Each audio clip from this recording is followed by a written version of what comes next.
Canal Mr. He, te mostrando a verdade, então pare, pensa, reflita. Você sabia que não existe Santa Ceia na Bíblia? Sim, por muitos anos esse termo foi usado para manipular. Todos os meses, multidões participam de um ritual, achando que estão repetindo algo instituído por Jesus. Mas a verdade é que a expressão Santa Ceia não aparece em nenhuma tradução das Escrituras.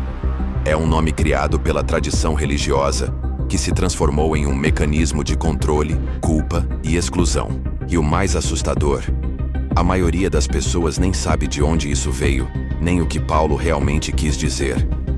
Afinal, o que Paulo quis dizer com quem comer indignamente será culpado?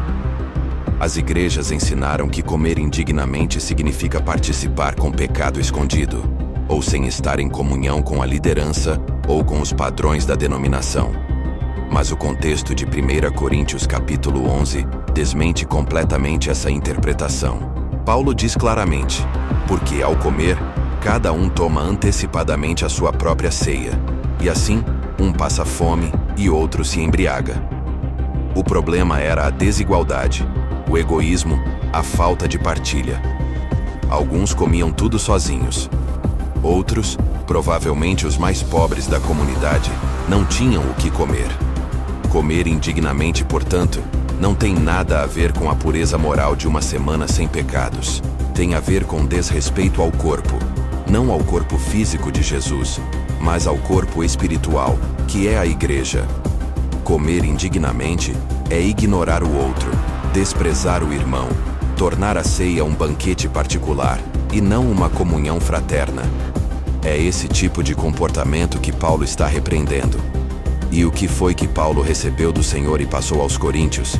Ele disse, porque eu recebi do Senhor o que também vos ensinei. Paulo não estava copiando um costume judaico.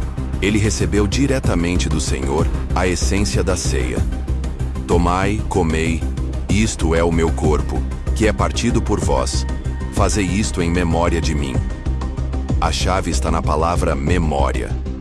Não é rito, não é tradição obrigatória, é lembrança viva.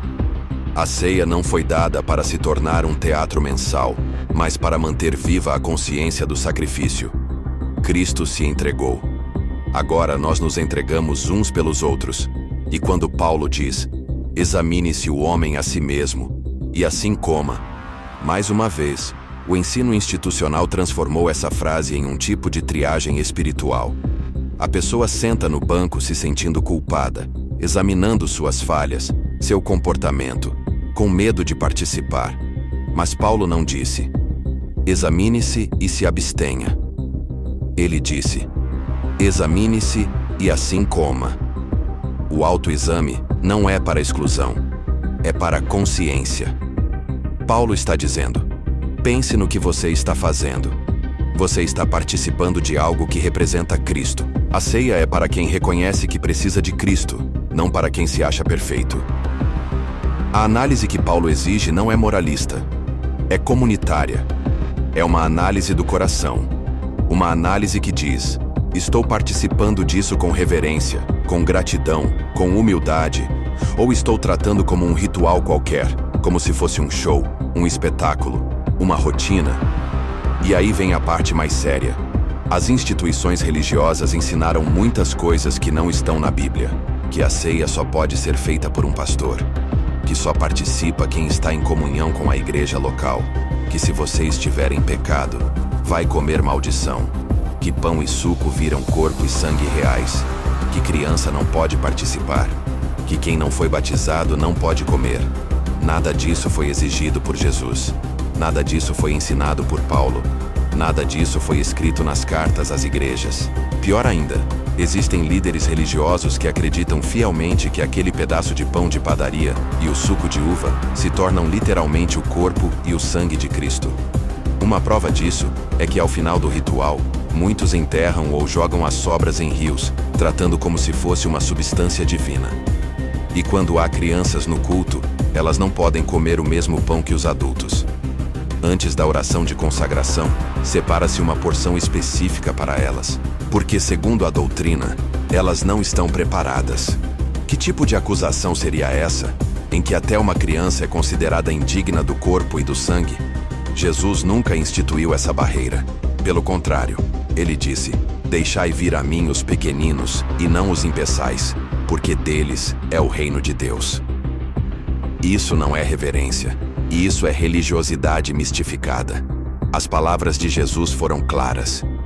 As palavras que vos digo são espírito e são vida. A ceia é uma representação espiritual, não mágica. É um memorial da graça, não um momento de segregação, controle ou julgamento. Cristo partiu o pão com traidores, com fracos, com homens que o negariam horas depois. Ele ofereceu o cálice mesmo sabendo quem o abandonaria. A ceia nunca foi para os que se acham dignos. Foi para os que reconhecem que precisam dele.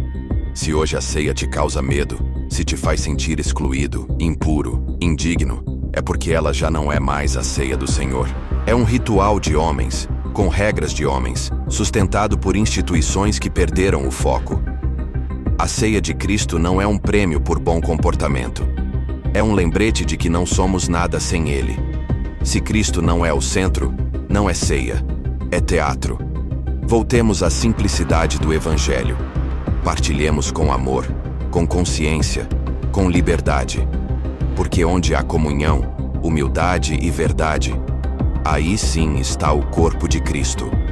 Se você crê no poder de Jesus para restaurar a sua vida, escreva nos comentários: "Eu creio", e compartilhe este vídeo com alguém que precisa lembrar: Jesus ainda recria histórias. Clique no link do nosso perfil e se inscreva no nosso canal. Canal Mr. Ri. Canal Mr. Ri.